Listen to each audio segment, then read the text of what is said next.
Hey guys, it's Sam Roberts. Welcome back to Notsam Wrestling and a very special episode, part of a very special series that we're doing here on Notsam Wrestling. If you've been listening for any length of time, you know that at points I like to go over certain characters or story arcs or periods of time or whatever it is in the world of professional wrestling. And I knew that when John Cena announced his retirement, that we were going to have to do a complete breakdown of the career of John Cena. There are so few people that have a 23-year story arc that all take place inside the WWE without any significant breaks. It's all the story of one character, and there is a very clear beginning, middle, and end. And I thought that this was so important that I quickly realized that there was no way that I was going to do this all in one show, that I was going to have to put out a special series.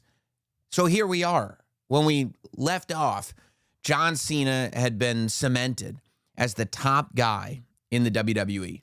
His feuds with Randy Orton, Edge, and Batista had been incredibly foundational. His ability to beat giants like Umaga and the Great Khali added to the legend of John Cena never giving up. And John's ability to walk into a hometown crowd of CM Punk, Edge, or even an ECW audience that was there to see Rob Van Dam and charge past all of it made Cena, Cena. Whether it was an opponent or the audience themselves, John Cena was ready for any and all challengers. That was until a legend from the past showed up. The Rock returned to the WWE after 7 years. He spent a year and change roasting John Cena, informing the audience of every fault that John had, preying on the insecurity that John Cena would never be the next Rock. And it all led to their WrestleMania match, once in a lifetime, where The Rock beat John Cena. WrestleMania closed with Cena despondent and depressed, sitting on the WrestleMania ramp, appearing to wonder if it was all slipping away. So what was next for Mr. Hustle, Loyalty, and Respect? Well, that's where we begin. Welcome to part 3 of our special Not Sam Wrestling series, the story of John Cena. My time is now. On the Monday night after WrestleMania 28, John Cena showed up on Raw and announced that he had never, ever considered losing in his match with The Rock. And he was getting booed. By the way, he took ownership of everything that he had said on the road to WrestleMania and for the defeat that he had suffered. John hung in there with the boos, not getting shaken as many would. He heaped praise on The Rock, and he invited The Rock to the ring. After a brief pause, all of a sudden familiar music played, but it wasn't The Rock's music. Brock Lesnar, who had left the WWE 8 years before, who had in the interim become a UFC heavyweight champion, who had made it clear that he did not like professional wrestling, or human beings for that matter, Brock Lesnar was back. There had been rumors earlier in the day that this may happen, but it had previously been an absolute impossibility. Brock Lesnar was done with wrestling forever. As soon as he appeared on the stage, holy expletive chants rang through the arena as Brock Lesnar walked towards the ring. He looked at the man who had entered the WWE at the same time that he did. Brock had left a former world champion. Now John Cena was the guy. All these thoughts were flashing through our heads as Brock Lesnar, boom, F5 John Cena in the middle of the ring. WrestleMania was yesterday. Today, WWE was completely different because the Beast was back. Brock Lesnar and John Cena would go to Extreme Rules. On the way there, Brock took out John Cena again, punching him across the face, leaving his mouth bloody. Brock was also a part of a contract signing segment with John Cena, where Brock threatened Cena, who had a chain wrapped around his fist the whole time. But Lesnar would walk away. Brock, by the way, at this point was cutting his own promos, as Paul Heyman was not a part of the WWE at this moment in time. The ECW reunion had not gone as well as some would have hoped. John Cena and Brock Lesnar had their Extreme Rules match at the pay-per-view that had the same name. The match was brutal. Both men bled. Ultimately, John Cena hit an AA, with Brock Lesnar landing flat on a set of steel stairs. And that enabled Cena to get the pin and beat Brock Lesnar. A match and a journey designed to bring John Cena back as a character after his loss to The Rock at WrestleMania. Coming off of Extreme Rules, John Laurinaitis was now the authority figure that was trying to get rid of John Cena. Again, this idea of John Cena versus whoever was in charge. Laurinaitis had said that Brock Lesnar was back to be the new face of the WWE, but Cena had beat Brock Lesnar. Laurinaitis was so frustrated with John Cena that he put hands on John, trying to further the storyline injury that John Cena had suffered in Cena's match with Brock Lesnar. In response, the board of directors, quote unquote, signed a match between John Laurinaitis and John Cena at Over the Limit. Big Show in the match turned on John Cena, helping John Laurinaitis get the win. John Laurinaitis beat John Cena. At No Way Out, Cena beat Big Show in a cage match after a ton of shenanigans. Important to note, as all of this was happening, CM Punk was actually the WWE champion, but it was John Cena and his story that was main eventing all of these pay-per-views. John Cena won his first Money in the Bank briefcase against Big Show, Chris Jericho, Kane, and The Miz. And John Cena announced that he would be cashing in his briefcase at Raw 1000 in advance on CM Punk. Once you got to Raw 1000, Punk and Cena wrestled for about 10 minutes before the Big Show came in and caused a disqualification. It was getting to be exhausting. This would lead to a triple threat match at SummerSlam for the WWE Championship between Punk, Cena, and the Big Show. CM Punk at this point was shifting into more of a heel, feeling slighted that the attention was not on the WWE Championship or the WWE Champion as it should be, and instead was on John Cena. This was the SummerSlam, by the way, that CM Punk was wearing his Bret Hart-inspired trunks, and he was able to pin the Big Show after, once again, John Cena F5'd the Giant. CM Punk became a full heel, going so far as to be physically abusive to Jerry the King Lawler. At Night of Champions, CM Punk came to the ring to defend his title against John Cena, but Punk was wearing Yankees pinstripes on his trunks in Boston.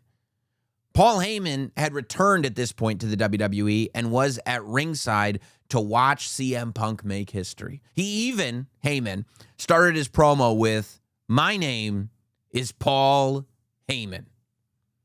Even with all the work being done and being in Boston and the pinstripes and Heyman, reactions were still mixed for John Cena. Cena pinned Punk, even celebrated with the title as if he had won it. However, the referee informed John Cena that both of the competitors had their shoulders down simultaneously, so the match was actually a draw. CM Punk got to keep the championship. John Cena would be out for a couple of months with an injury after this, but he was back for Survivor Series, where he faced CM Punk and Ryback in a triple threat for the WWE Championship. This was actually an extremely important match, because just as it looked like Ryback had the match under control, three individuals dressed all in black emerged from the crowd. They beat down John Cena, but they mainly took out Ryback. As they were picking up Ryback, getting him ready to get triple powerbombed through the commentary table, Michael Cole realized, "I recognize those guys from NXT." It was Roman Reigns, Seth Rollins, and Dean Ambrose. The Shield, though their name had not yet been announced, made their debut in that Survivor Series match. In all that chaos, CM Punk pinned John Cena and Paul Heyman celebrated with the original Paul Heyman guy who had retained the championship. Following this, photos and videos came out of John Cena having what he said was a business dinner with AJ Lee. It was more soap opera stuff that would start as Cena and AJ would start a relationship, and Dolph Ziggler had a problem with it. A match was made between John Cena and Dolph Ziggler, but it would be a ladder match with the prize being Dolph Ziggler's Money in the Bank briefcase. John Cena lost the match when AJ Lee turned on him, siding with Dolph Ziggler. John Cena, well, he dropped excrement on AJ Lee and Dolph Ziggler from the ceiling on the New Year's edition of Monday Night Raw as they were attempting to have a toast. And would you believe it? Dolph and AJ were wearing white outfits. The Ziggler-Cena feud continued for another couple weeks, with John Cena ultimately winning a cage match against Dolph on Raw, though he never got Dolph's briefcase. Earlier in the year, The Rock had returned here and there. In July, he had told CM Punk that The Rock would get a title match for the WWE Championship. 5 months later at the Royal Rumble. As it turned out, CM Punk was setting his own record with a 400-plus day reign as champion, and still indeed was the WWE champion at the Royal Rumble. When The Rock fulfilled his promise and competed for the WWE championship at the Royal Rumble, the Shield was there to take out The Rock. But they did it with the lights out, so the referee didn't see anything, because it was dark. So how could the referee have seen anything?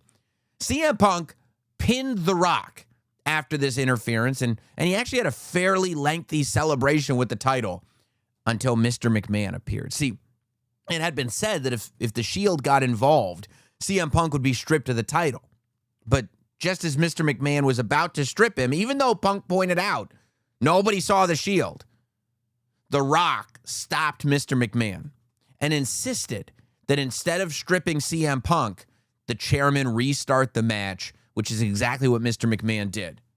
The Rock was able to hit a spine buster and a people's elbow, and on that night at the Royal Rumble, The Rock won the WWE Championship from CM Punk. On that same night, John Cena would win the Royal Rumble match, last eliminating the Ryback to get a championship match at WrestleMania. At the Elimination Chamber pay-per-view, The Rock walked in as WWE champion to defend against CM Punk in a match where The Rock was indeed able to retain his WWE championship. On the same show, John Cena, Sheamus, and Ryback teamed up to take on the Shield, the group that was causing so much trouble. The Shield actually won when, much to John Cena's chagrin, Seth Rollins pinned Ryback, and this caused Ryback to leave in a huff. No consolation with any of his teammates. The night after Elimination Chamber, The Rock appeared on Monday Night Raw, where he introduced the new WWE Championship belt. He had replaced the locked spinner title. It didn't spin anymore, but it was still the belt. He had replaced it with the new big scratch logo belt, a design that we still see inspiration from to this day. It was very similar to the belt that Cody has now, except it was black and had the scratch logo instead of the modern logo. John Cena and CM Punk had an absolutely tremendous match on Raw in February, where John Cena put his WrestleMania match on the line. Cena was able to win the match and keep his main event spot. The Rock and John Cena were here once again, and they spent the next month building a match, a rematch. John Cena and The Rock would once again headline WrestleMania. The Rock was going after John, and John went after The Rock, but this time there was a little bit more respect between the two. There were references to Fruity Pebbles, but the story behind this match was that John knew what it meant to fail. He knew how it felt, and he simply could not do that again. We didn't mention it last time, but on the way to their first WrestleMania match, John Cena notoriously called The Rock out for writing his promo on his arm in a completely unscripted moment. It was the first time anybody had seen The Rock off his game. But this time, that real life animosity was really not as strong. This felt far more professional and appropriately felt far more like two guys who actually respected each other and were not competing in real life to see who was better. But there was Rock who was putting a fine point on the fact that John Cena would never be the man. John Cena said he couldn't fail, but The Rock said that, the point of him winning this match was to prove that John Cena would never be able to fill his shoes. There were no guest performers for the entrances at WrestleMania this time. It was John Cena versus The Rock, twice in a lifetime, only this time Cena was challenging for The Rock's WWE Championship. After a ton of back and forth, John Cena hit the AA, and that was it. He pinned The Rock. John Cena got his victory back. He got his title back. His 11th run and his first time with this new championship. He actually got cheered upon victory for the most part. After this match, there was no question as to whether or not John Cena could be the guy, because he was the guy. That said, without anyone ever saying anything about it, John Cena beating The Rock would be his last WrestleMania main event until WrestleMania 41. His last main event for 12 years. John Cena came off of WrestleMania and began a rivalry with Ryback. A couple of months later, Mark Henry showed up on Raw in a salmon jacket. John was getting more cheers and was becoming the Hogan of his era, and we were all kind of accepting it. As John was cutting a promo, Mark Henry walked to the ring in his formal attire and placed his wrestling boots on the stage as he approached the ring. He asked John Cena to stay, as Mark Henry had something that he wanted to say. Mark Henry had been in the WWE for the last 17 years. The World's Strongest Man had not always been at the very top of the card, but he had had multiple runs as world champion and was appreciated by all of the fans for how much he had done and how many different eras he had been a part in, how many different generations he had touched. He just never won the WWE Championship. As John Cena stood on the apron, Mark Henry, in his salmon jacket, his slacks, his tie, talked about his journey in wrestling, talked about his family, talked about the fans. He was legitimately crying during this speech, reflecting on his career. Through his tears, he announced that he was retiring from the WWE. He even brought up leaving his daughter at home. I mean, it was emotional. After the speech, John Cena came in the ring, handed Mark Henry the WWE Championship, and he raised Mark Henry's arm. At which point, Mark Henry grabbed him, scooped him up, and slammed him to the mat with a World's Strongest Slam. Mark Henry tore his jacket off. He ripped open his shirt and screamed over John Cena, asking if Cena thought it would be that easy, letting John Cena know, I got a lot left in the tank. I mean, it was magical television. People bought it hook, line, and sinker. In an instant, Mark Henry became as credible as any John Cena opponent had ever been. Mark turned on the fans who he said didn't believe in him to start with. John Cena said it was a disrespectful thing to do, but Mark Henry did not care.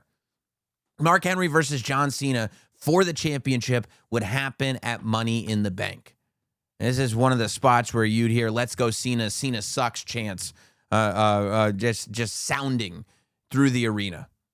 Eventually, John Cena did tap out Mark Henry via the STF to retain the championship. And I've got to say, as much as I love John Cena, I still wish Mark Henry had gotten a run after that fake retirement segment. It was remarkable, and the segment itself still holds up. Next up, John Cena would head to Los Angeles to defend the WWE Championship against Daniel Bryan at SummerSlam. Raw General Manager Brad Maddox allowed John Cena to choose his own opponent. And at the height of Daniel Bryan's support from the fans, John Cena chose Bryan. Mr. McMahon laid on how much Daniel Bryan was not fit to be the face of the WWE. Triple H, on the other hand, was saying that who knows, maybe Daniel Bryan could be the future. Brad Maddox started campaigning to be the official for this championship match, the special guest referee, but then Triple H pedigreed Brad Maddox in front of Mr. McMahon. So the chairman of the board assigned officiating duties to Triple H. The match, for the most part, was called right down the middle. And in the end, Daniel Bryan pinned John Cena to win the WWE Championship. Cena shook both Triple H and Daniel Bryan's hands as he left, and confetti came down to celebrate Daniel Bryan. Then the plan was revealed. Randy Orton approached the ring with the Money in the Bank briefcase, at which point Triple H turned around and pedigreed Daniel Bryan. The bell rang, and Randy Orton pinned Bryan. Triple H and Mr. McMahon had their champion, and they'd had him the whole time. John Cena showed up on Raw the next night and declared that Daniel Bryan earned the WWE Championship. He also had an elbow that looked like there was a baseball stuck in it. He had been working with a torn tricep, and while he said that was not an excuse, that Daniel Bryan was the better man last night, John said he had taken it as far as he could and that he had to go home and get surgery. The recovery time, they said, was 4 to 6 months. Of course, it was not 4 to 6 months. We're talking about John Cena. It was not 6 months. It was not 4 months. John Cena was back in 2 months. At Hell in a Cell, John Cena came back. WWE was showing video of John Cena's recovery process and his physical rehab. Alberto Del Rio at this point was world heavyweight champion, was winning all of his matches with an arm submission, playing on the idea that John Cena was not ready for what Alberto Del Rio had. Nevertheless, John Cena did return at Hell in a Cell to a massive reaction. And not only did John Cena survive, he was able to drop Alberto Del Rio with an AA, and Cena won the World Heavyweight Championship. At one point, he proved how strong the arm actually was by lifting Del Rio with it while he was locked in one of Del Rio's arm submission holds. Alberto Del Rio did get his rematch for the World Heavyweight title at Survivor Series. On the way to the pay-per-view, Alberto Del Rio tried to re-hurt John Cena's arm, slamming it into chairs, into ring posts, into tables, into anything that wasn't nailed to the ground. John Cena was, however, able to walk into Survivor Series and successfully defend his championship against Del Rio. On commentary, JBL started calling him Big Match John Cena, which is something that would stick with John forever. WWE ended 2013 with Triple H deciding that there needed to be only one true champion of the WWE. John Cena held the World Heavyweight Championship, and Randy Orton the WWE Championship. An emphasis was put on the parallel journeys that John Cena and Randy Orton had been on, and how they both not only they both represented the company, but there could only be one true champion, one true face, one person to be the representative, to be the guy in WWE. A ladder match was made for the TLC pay-per-view where both titles would be on the line. A unification match. At one point, John Cena ended up handcuffed to the rope, but he unlatched the rope itself from the ring so he could still climb the ladder. Orton, however, used the leverage of the rope to pull John Cena off the ladder and knock him out cold. In a move that surprised me as a fan, Randy Orton once again was able to beat John Cena, And Randy Orton was the one who became the new unified champion and was announced as the face of the WWE. John Cena was now back on a quest to be champion, which was obviously familiar territory. He got a shot at the title, represented now by 2 belts at the Royal Rumble, but Randy Orton was able to retain. As Orton was locked in the STF, the lights went out and the Wyatts appeared on the apron. They caused the distraction that Orton needed. The Wyatts also attacked John Cena brutally after the match. The Wyatts were a new group that had come up from NXT not too long ago. 2014 had found the WWE at a very interesting spot. Fans were looking for stars like the Wyatts, The Shield, and Daniel Bryan to be at the forefront of the company. They wanted new. But WWE was not ready to let go of the stars that they had spent the last 12 years building. As an example of that, a returning Batista won the Royal Rumble match itself on that night. And Batista, although he was portrayed as a good guy, was feverishly booed for winning the Rumble. John Cena qualified for the Elimination Chamber match that year, where Randy would defend the championship. However, once again, the lights would go out, and somehow the Wyatts appeared inside the Elimination Chamber. They put down Daniel Bryan, but all of their focus went to attacking John Cena. John was hit with his sister Abigail by Bray, and Randy Orton pinned him, eliminating John from the chamber match, and with it, his chances of going to WrestleMania as champion. John Cena made a declaration on Monday Night Raw that although the WWE Universe wanted change, in his WWE, success would have to be earned, and the future was going to go through John Cena. It was really interesting to see John Cena begin to take his shape as the old guard, as the veteran. Maybe it was the only place to go after beating The Rock, when there was nothing left to prove. Bray Wyatt was so different. His meandering, and I don't mean that negatively, cryptic promos would boil down what John Cena's true fears were. The idea that Cena's success was empty.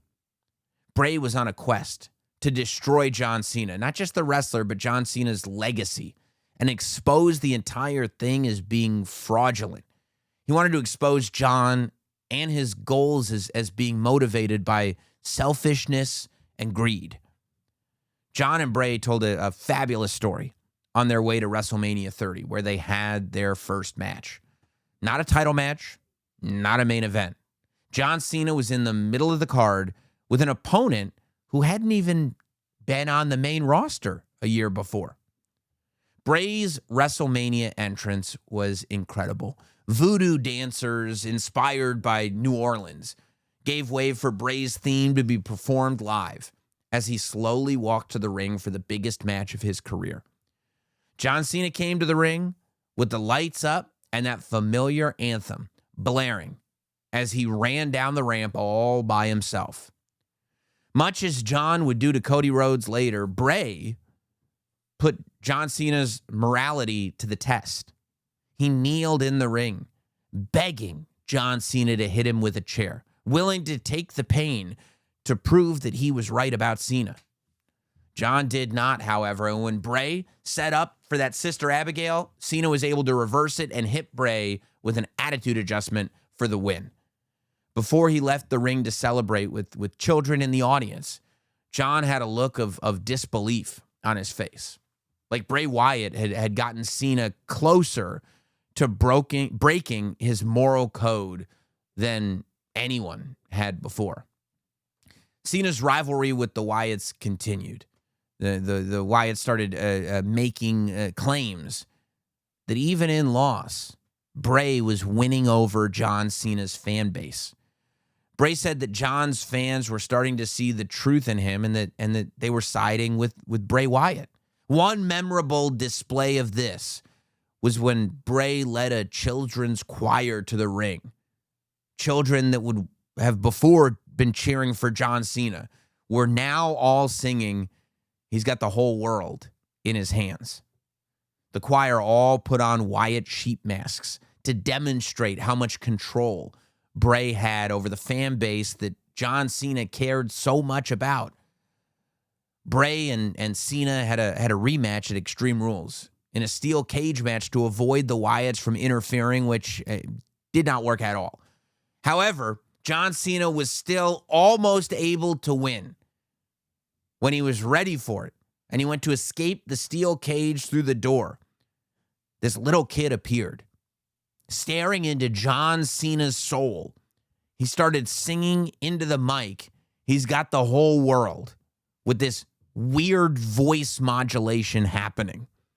As John started backtracking, totally creeped out by this weird kid. Maybe it was the same kid from Brussels. Bray caught him with a Sister Abigail. And then Wyatt escaped the cage, defeating John Cena and embracing this child as one of the Wyatt's own. The rubber match between Cena and Wyatt would come at the Payback pay-per-view.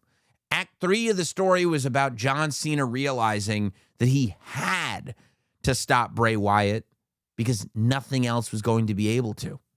The two of them had a last man standing match, which John Cena won by AAing Bray through like storage case and then stacking other storage cases on top of the broken one that Bray was stuck in.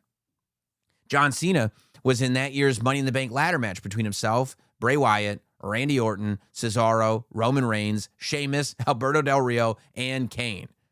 After becoming champion at WrestleMania 30, Daniel Bryan had been forced to vacate his championship due to injury. Therefore, this match was not for the briefcase, but for the championship itself. Finally, John Cena was able to stop Randy Orton with an AA, climb the ladder, and much to the disapproval of Triple H, become the WWE World Heavyweight Champion.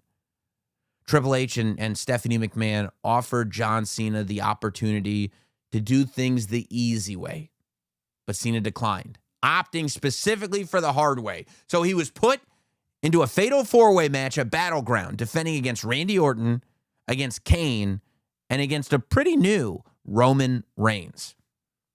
In the match, John was able to pin Kane and retain his championship at Battleground. Big match John was the man until what came next, which was Brock Lesnar. Cena had dealt with Brock Lesnar in 2002. He had dealt with Brock Lesnar after WrestleMania 28, but this was a different Brock Lesnar. This was a Brock Lesnar who had Paul Heyman in his corner. More importantly, this was a Brock Lesnar that 4 months prior had beaten the streak. For better or worse, Brock Lesnar beating The Undertaker's WrestleMania undefeated streak made Lesnar a dominant monster on a different level than anyone had ever seen. Most fans, I think myself included, assumed that The Undertaker would retire with his undefeated WrestleMania streak intact. But did Brock Lesnar beat the streak just so John Cena could have the opportunity to prove that he could conquer someone no one thought could be conquered? Well, we thought that probably yes. The short answer was no. The match between Brock Lesnar and John Cena, well, it's pretty notorious. It's actually uncomfortable to watch. Most wrestling fans really didn't know how to take it. After exchanging really realistic-looking blows, probably because they were real for maybe a minute, Brock Lesnar hit an FU and went to cover John Cena, but it was too early. John Cena did kick out. Brock Lesnar was smiling, though. After that, Brock hit John Cena with a German suplex. Then another one. And then another one.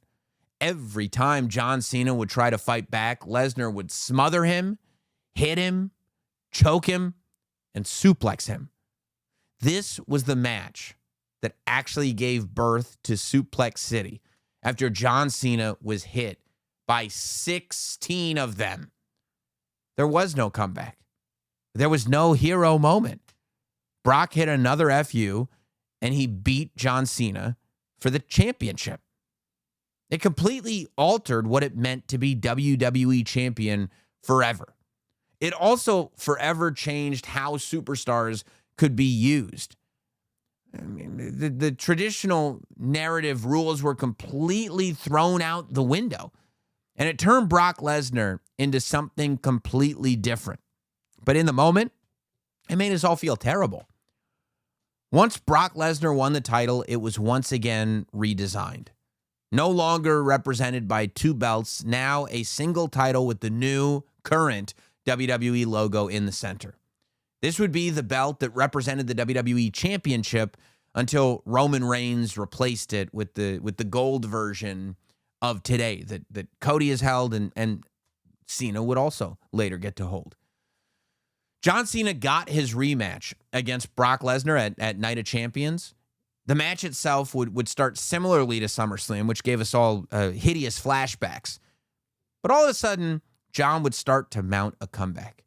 He started to have his hero moment that he never got at SummerSlam. His resolve was on full display. John Cena AA'd Brock Lesnar, but the match ended in a disqualification when Seth Rollins interfered, hitting John Cena with his own Money in the Bank briefcase. Rollins attempted to cash in, but he caught a beatdown from John Cena immediately before he had gotten the opportunity. Then, of course, Brock Lesnar ended things with an F5 to John Cena. One of the many, many things that made Lesnar's WWE Championship title reign controversial was the fact that he was a part-time superstar. Up until then, Jack Tunney had informed that all of us, that a champion must defend his title every 30 days. It was the rule. We all knew it. This was now out the window, as WWE had a champion that was not going to be on TV for months at a time. But it was Brock Lesnar. He redefined everything. John Cena and Randy Orton once again reignited their rivalry. Now two veterans who went to Hell in a Cell, the pay-per-view, to meet inside the actual structure, with the winner being guaranteed a future WWE Championship match against Brock. The match itself was pushed as this being one of the greatest rivalries in WWE history that had been built for over a decade. In the end, Randy Orton would take an AA through a table off the top rope, and John would get the victory.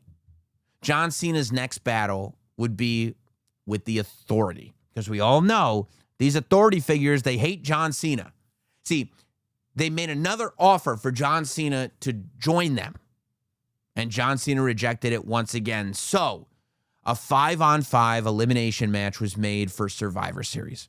Mr. McMahon added the stipulation that if Team Cena was able to beat Team Authority, the Authority would completely lose power. But if the Authority won, then they were going to fire all of the members of John Cena's team for being against them. It made it tough for John Cena to find a team, but he did it. It was risky, but he did it. Cena ended up teaming with Dolph Ziggler, Ryback, The Big Show, and Eric Rowan, while the Authority had a team captained by Seth Rollins with Intercontinental Champion Luke Harper, Kane, Rusev, and Mark Henry. After The Big Show turned on his own team, knocking out Cena in an effort to curry favor with the Authority just in case Cena's team did not win, Rollins pinned John Cena and eliminated him.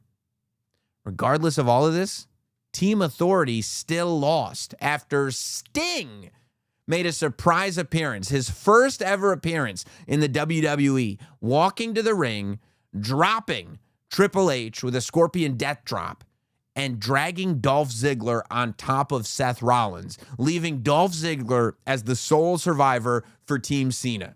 If you did not live through this, I would understand why it sounded like a Mad Libs. Cena was given sole power to reinstate the Authority. At TLC, John Cena defeated Seth Rollins in a match where Cena's championship opportunity against Brock Lesnar was on the line.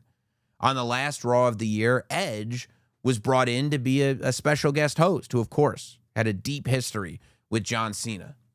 When Rollins and the Big Show attacked Edge, captured him, and then threatened to hurt him because of the neck injury, John Cena was forced to reinstate the Authority in an effort to have them let Edge go. Once back in power, the Authority added Seth Rollins to John Cena's upcoming championship match, which did indeed make it a triple threat. Now, of course, the Authority then fired John Cena's Survivor Series teammates once they were back in power, but John Cena was able to win their jobs back in a match. The triple threat match between John Cena, Seth Rollins, and Brock Lesnar for the WWE Championship, it was made for the 2015 Royal Rumble pay-per-view, and it was tremendous. Brock was the beast. Seth, who still, by the way, had his Money in the Bank briefcase, had the Authority watching his back. And John Cena, well, John Cena was John Cena. John showed up wanting to fight Seth and the Authority, but also wanting to avenge his loss against Brock Lesnar. John Cena was booed in Philly. He took it in stride. Also, it was nothing like that year's Royal Rumble winner was going to receive. Just keep in mind it was 2015. But Brock Lesnar was taken out of the match when Seth Rollins hit a dive from the ring outside to the commentary table, putting Brock Lesnar through it. The boos had turned into "this is awesome" chants. The match really was great. All three of them showed a different side of themselves. It was the best we maybe ever had seen Seth Rollins up until that point, but John Cena was also working on a different level. Seth had Cena finished until Lesnar re-entered, suplexed both Rollins and Cena, and pinned Rollins after an F5. Coming off of the Royal Rumble, Triple H told the audience that John Cena was the past. John Cena was going to have to prove them wrong. Cena was out of the world title picture. He was put into a match at Fastlane with the undefeated Rusev for Rusev's United States Championship. The idea was that there was a new crop of talent coming in. John was not a kid anymore. It was up to John to take things to a new level, to match this new crop. This was OG Rusev, by the way. Rusev was on a roll, beating everybody. And honestly, Fastlane would be no different. Rusev locked the accolade onto Cena, and Cena tried to fight out. At one point, picking up Rusev while Cena had Rusev like on his back, you know? However, Lana was there and distracted the referee, at which point Rusev hit John Cena with a barefoot low blow. And Cena, while he did not give up, was put back into the accolade and passed out while he was in it. As much as people booed John Cena, they were absolutely stunned, quiet, when Rusev beat him. John Cena looked for a rematch against Rusev, but Stephanie McMahon made the decision that John would only get the rematch if Rusev agreed. And if Rusev didn't, then John Cena would not have a match at WrestleMania for the first time in 11 years. John Cena showed a new level of aggression leading to this match. He attacked Rusev, locking him in an STF and refusing to release it until Lana granted the match, which she did. Rusev was still undefeated, and contextually, he was a foreign menace holding the United States Championship. John Cena's patriotism was pushed big as Rusev went to WrestleMania declaring the dominance of Russia over the United States of America. It was some old school wrestling. Rusev was so ready for battle that he drove a tank into WrestleMania 31 as part of his entrance, as the Russian national anthem played and cannons were fired. Once the match got going, Rusev was able to escape the STF, but after Lana attempted to distract unsuccessfully, he didn't escape the AA. After looking like he had given it everything, John Cena, a 15-time world champion, had won the United States title once again. This is important to note in terms of John Cena being there to be whatever player the WWE needed him to be. Only 2 years before this, he had beaten The Rock for the WWE title in the main event of WrestleMania. Now, a new part of his career had begun.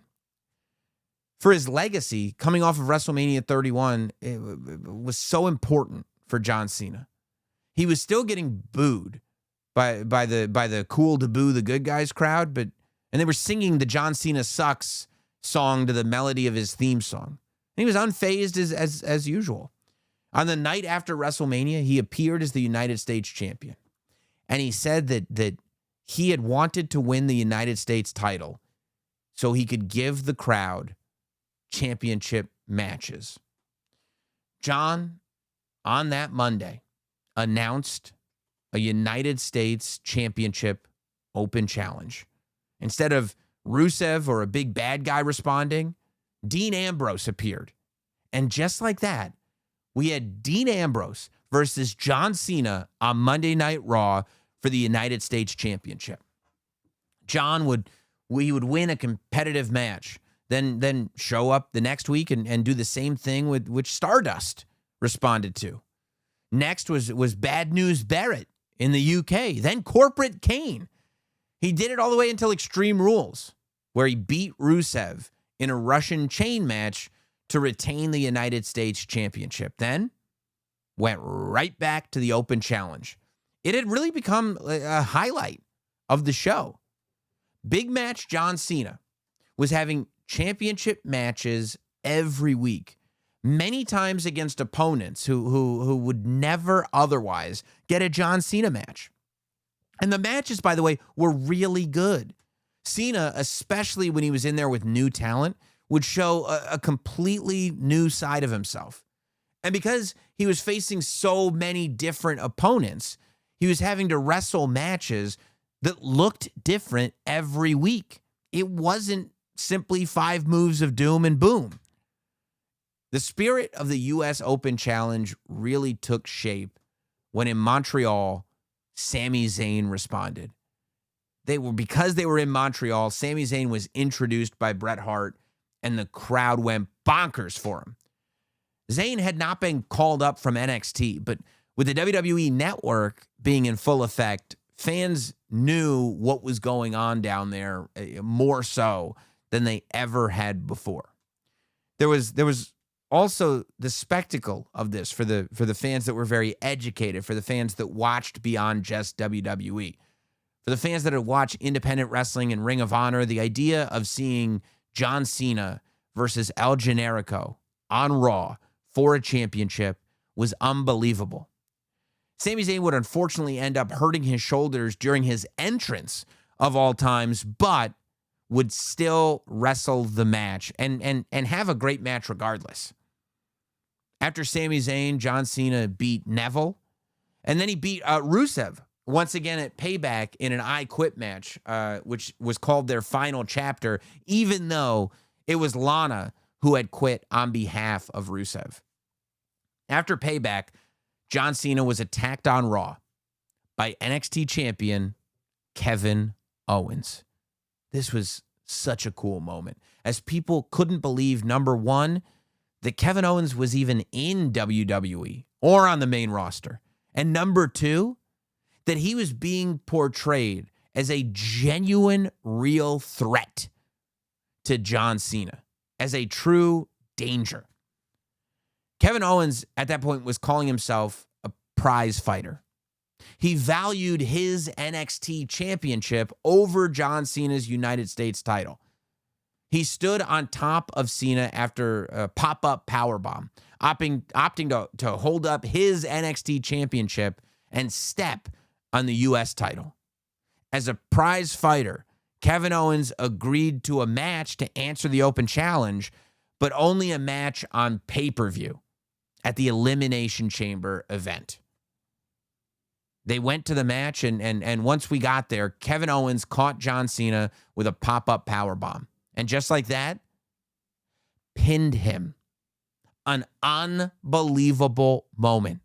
The United States title was not on the line, but to the shock of the WWE Universe, Kevin Owens the former Kevin Steen, had pinned John Cena on pay-per-view clean. John would get his win back at the Money in the Bank pay-per-view after an AA. But after humbly shaking John Cena's hand as John told Kevin Owens, "You belong here in WWE," Kevin Owens attacked him and powerbombed John Cena on the apron. Kevin Owens was being portrayed as so strong here. Any of us that have watched independent wrestling or that have watched NXT or were just watching WWE looking for something different, we were glued to this. At Battleground, Cena and Owens had their rubber match, this time for the United States Championship. John Cena was able to tap out Kevin Owens in the STF and retain his title. But these Kevin Owens matches were classic. And as the Kevin Owens rivalry was happening, John was also having other open challenge matches with Zack Ryder, with Cesaro, and more. By the time the summer was halfway over, fans were looking at John Cena in a completely new light, as the style of pro wrestling in the WWE had become far more athletic and far more matched the style that was happening outside of the WWE. John Cena had risen to the occasion and matched it. In fact, John Cena's title reign was such an event. It allowed him to question the integrity of the run Seth Rollins had been having as WWE champion since he cashed in and won it at WrestleMania. John Cena and Seth Rollins, they'd wrestle on Raw and even had an incident where Seth legit broke Cena's nose completely. I mean, smeared it across his face with a knee that hit John Cena directly in the center of the gourd. At SummerSlam, a champion versus champion match was made with both titles on the line. Seth Rollins looked to legitimize his title reign, while John Cena looked to stick it to Seth Rollins and the Authority by tying the reign of Triple H's mentor Ric Flair and becoming a 16-time world champion. That was part of the story. If I win this match, I'll not only be the champion, but I'll tie the reign of your mentor, and then you'll have to admit how great I am. Seth Rollins actually ended up winning the match, taking home both titles. He was able to pin John Cena after interference from Jon Stewart, yes, the host of The Daily Show.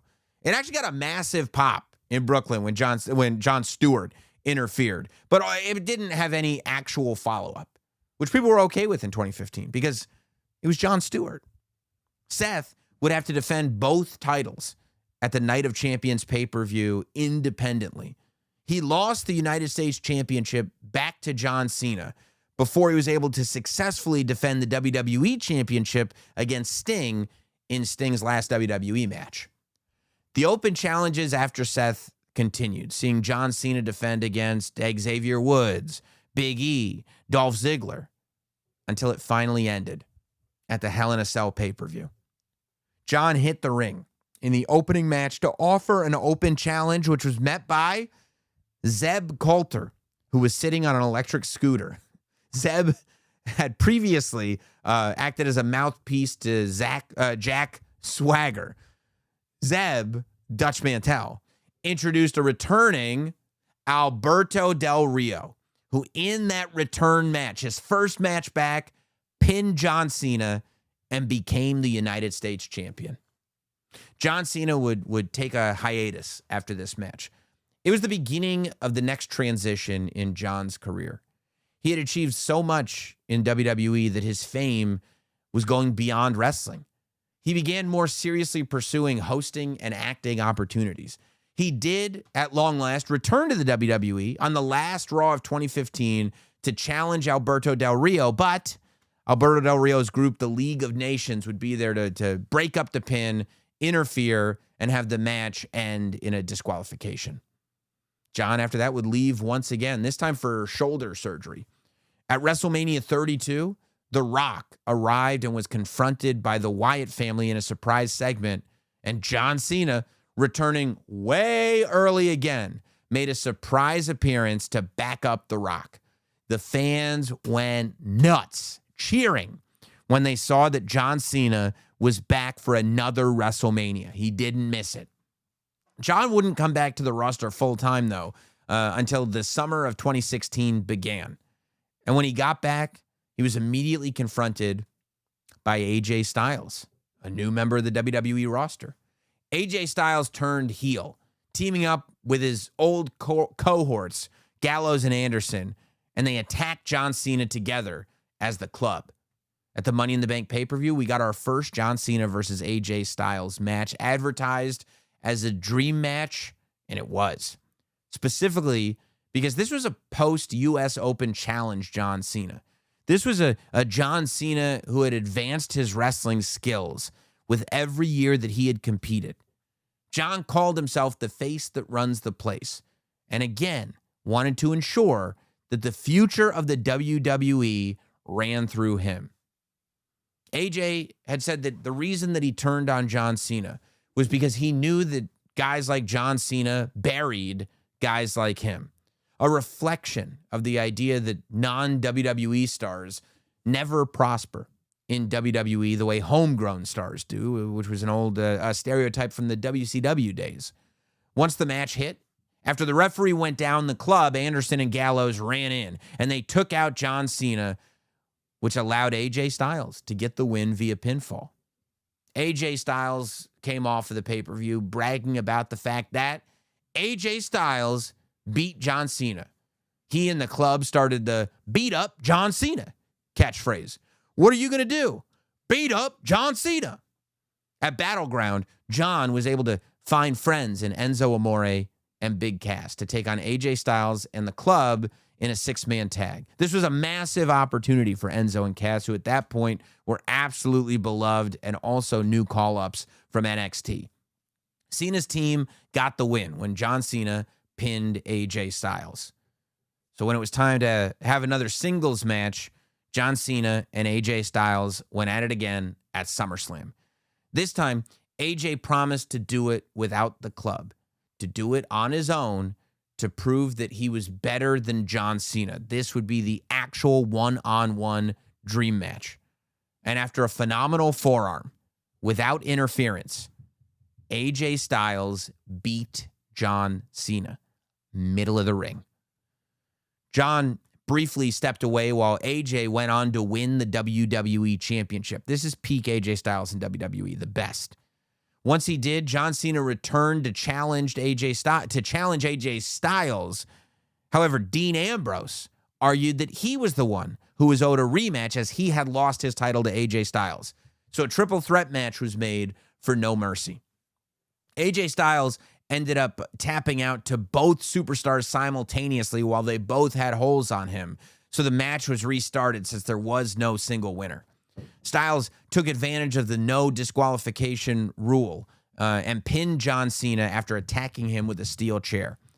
As champion, AJ Styles was now calling himself the face that runs the place, especially because he had beaten John Cena. After No Mercy, John Cena stepped away again, this time for the rest of the year.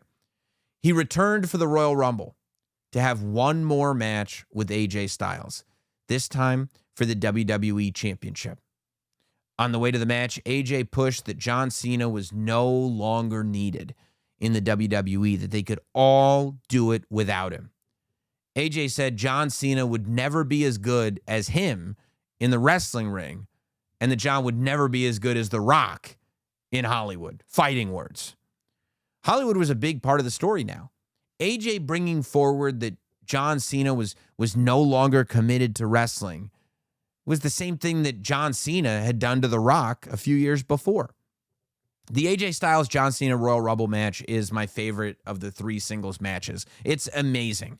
Both John Cena and AJ Styles legitimately were there showing the world why the two of them should be considered the best wrestlers on the planet. After multiple AAs, John Cena won the match, finally getting the championship back. The crowd went nuts as John Cena won the title for the 16th time, officially tying Ric Flair's record, but all done within the confines of the WWE. A month later, he defended the title in the Elimination Chamber, and he lost it after he was shockingly eliminated by Bray Wyatt, who would then eliminate AJ Styles to to walk out of the Elimination Chamber as the new WWE champion. Ironically, the guy that Cena beat at WrestleMania 30 would be able to walk in to WrestleMania 32 as WWE champion, Bray Wyatt. He was given a rematch on SmackDown, but he lost in a triple threat to Bray Wyatt and AJ Styles. The triple threat was also really good at another match where Wyatt pinned John Cena. As WrestleMania season approached, Miz and John Cena started a rivalry that harkened back to WrestleMania 27. Miz pointed out John Cena's hypocrisy and his lack of commitment to WWE. John Cena pointed out the derivative nature of Miz and his wrestling and his character and his career. It would get to a point where Maurice slapped John Cena across the face, and then Nikki Bella came in to have John Cena's back. John Cena and Nikki Bella had been a public couple as so much of their relationship had been shown on the Total Divas, then the Total Bellas reality show. Miz and Maurice were a known married couple. Miz and Maurice did parody segments based on John and Nikki's relationship segments from the reality shows. Miz and Maurice made fun of them as a couple for not being engaged, for not being married, for not having a family, while their relationship, they said, was real. It felt a little personal, a little soap opera-y, but Nikki and John were both reality show people now, so it kind of made sense. At WrestleMania with Al Roker, who had named himself Chocolate Thunder as the guest ring announcer, Miz and Maurice faced John Cena and Nikki Bella in a mixed tag team match.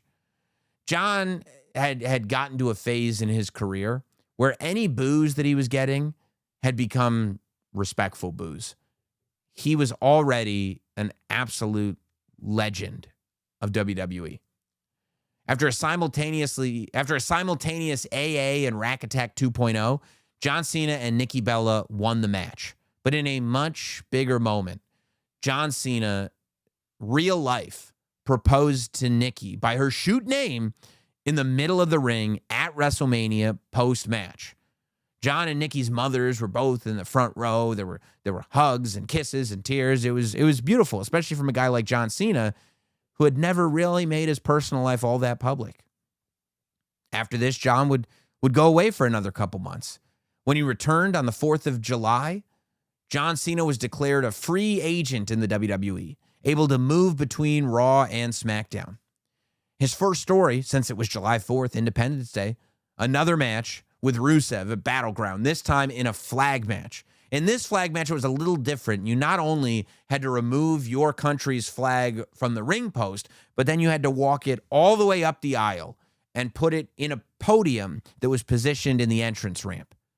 John got the job done after AAing Rusev through 2 tables that were right next to the podium. And John Cena almost beat WWE champion Jinder Mahal on SmackDown, but Baron Corbin interfered and caused a DQ. Then Baron Corbin, who was holding the Money in the Bank briefcase, went for the cash-in.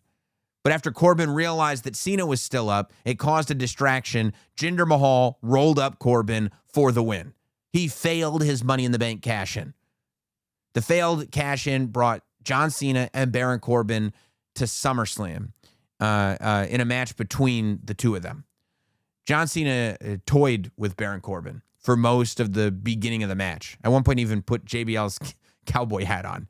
After Baron Corbin did get some offense in, John Cena hit the AA, and he beat Baron Corbin. Cena's next match was really what this return was all about. At No Mercy, Roman Reigns faced John Cena. The big dog had won the Royal Rumble. He had won the WWE Championship. He had beaten The Undertaker at WrestleMania. He was clearly being built using the John Cena playbook. The fans, however, were reacting arguably even worse than they had with John Cena. It was not terribly mixed. Roman was getting booed everywhere. But this match was designed to pass the torch. Even though it wasn't on a top 4 pay-per-view, it wasn't in the main event of this show, but it was still Cena versus Roman. We all knew what we were seeing. promo battles between Roman and Cena were notorious because of how tough they were. It was like John and The Rock had been, but with the roles reversed. John knew how hard that he had to fight to get his spot, especially with The Rock right there, and he wasn't going to let anyone go through anything less. I think John probably felt like he had achieved a certain level because it wasn't easy. And the last thing that he wanted to do was make it easy and leave somebody unprepared. John said that Roman Reigns, he said this on live TV into a microphone in the middle of an arena, was protected by the audience. Was protected by the office, and that John didn't respect Roman. John said the only reason Roman was still wrestling. John said the only reason Roman was still wrestling was because Roman couldn't do his job. When Roman struggled to find the words he wanted to say, John told Roman he was going to have to learn how to cut a promo live on Raw, building up to a pay-per-view. I mean, it was rough. Roman said he didn't respect John either. He said John was a company yes man. He said John was a fake and that WWE didn't need him. Because time is a circle, John was cheered and Roman was booed. No matter what John did, Cena could not put away Roman Reigns once the match hit, even after multiple AAs. Eventually, Roman caught John Cena with a Superman punch and then a spear. Roman Reigns won the match clean. After a show of respect, Cena left Roman to stand tall in the ring, maybe admitting that he could leave because Roman was indeed doing his job. Cena would still come back a bit later on when SmackDown needed a fifth member of their Survivor Series team in November. Shane McMahon, Bobby Roode, Shinsuke Nakamura, Randy Orton, and John Cena would be the ones representing SmackDown against Raw that was represented by Kurt Angle, Braun Strowman, Finn Balor, Samoa Joe, and Triple H. It's really remarkable how many people in this match had been a part of John Cena's career at various different times. Ironically, as he did in John Cena's first WWE match, Kurt Angle would pin John Cena, eliminating him from the Survivor Series match. John would go away again, but he would be back for the Royal Rumble. However, in the Royal Rumble match, John was unsuccessful. Then he had an Elimination Chamber qualifying match against Finn Balor on Monday Night Raw, which he won. On his way to the Chamber, John Cena also beat The Miz on Raw. But Rollins was able to beat Cena on the way there. Cena also lost the Elimination Chamber match in 2018, along with The Miz, Elias, Finn Balor, and Seth Rollins, who were all eliminated by Braun Strowman. Roman Reigns was able to eliminate Braun Strowman and win the Chamber match that year. John was on a quest to get to WrestleMania. He had lost the Royal Rumble. He had lost the Chamber. But then he beat AJ Styles on SmackDown to qualify for a six-pack challenge at Fastlane. AJ would defend his title against Cena, Dolph Ziggler, Baron Corbin, Kevin Owens, and Sami Zayn. Unfortunately, AJ Styles would retain his title. John Cena failed. He knew that he only had one more shot. He wasn't going to WrestleMania to face a champion. He wasn't going to WrestleMania as a champion. So he went on Monday Night Raw and did the only thing he thought he could do to get to WrestleMania. He challenged the other person who he thought had to be at WrestleMania. He challenged The Undertaker. John Cena said that he'd been told the Undertaker match was an impossibility, that it simply wasn't going to happen, but John wouldn't stop. He kept calling out the Undertaker. He faced Kane and was doing the Undertaker's spots in the match. He said straight up into the microphone, "I'm not supposed to do this. But Undertaker, I challenge you to a match at WrestleMania." He got no response from the Undertaker whatsoever. So he said he was going anyway. John Cena, without a match for the first time since WrestleMania 20, bought a ticket to WrestleMania 34. He sat out in the crowd. He got there early. He wore long jeans, not jorts. He was there for the whole pre-show and part of the main show. He was eating popcorn. He was reacting to what he saw. He was sitting with the fans. However, once the show was on, At one point, a referee went into the crowd and whispered something into John's ear. Then John jumped the guardrail and ran up the ramp to the back mid-show. He had apparently been told that The Undertaker is here. John made his entrance, and the lights went out. Then Elias showed up. Yes, Elias. John Cena quickly took down Elias with the 5 moves of doom, got out of the ring, and started to walk away. Then it happened. As John Cena was walking up the aisle, the lights went out, and the bong rang out. John Cena looked back at the ring as the lights were coming back up, and the coat and the hat that The Undertaker had left in the ring at last year's WrestleMania appeared back in the ring at this year's WrestleMania. And The Undertaker walked out. He was back. The match began. It was happening. The Undertaker went right for John Cena. Strikes, flying clothesline, shoulder block, old school, snake eyes, big boot, leg drop, choke slam, dodged. Cena sets up the you can't see me. Undertaker sit up, tombstone, Undertaker wins. That was it. In just a few minutes, The Undertaker put John Cena down. Squash would be an understatement. I always looked at this as John Cena wanting to preserve the asset of The Undertaker for the WWE as long as he could. Even if it meant going down to The Undertaker like this at WrestleMania, maybe it would give us a little more time with the dead man. Coming off of WrestleMania, John Cena had fully graduated. There's top of the card, and then there's somewhere else. Up there is where John Cena lived. He was beyond a veteran. He was an active, working legend. So where do you go from getting squashed at WrestleMania? How do you juggle Hollywood and being the biggest WWE superstar in the world? And when is it officially time to simply say goodbye? We'll talk about all of that and more in our 4th and final part of the story of John Cena, the GOAT.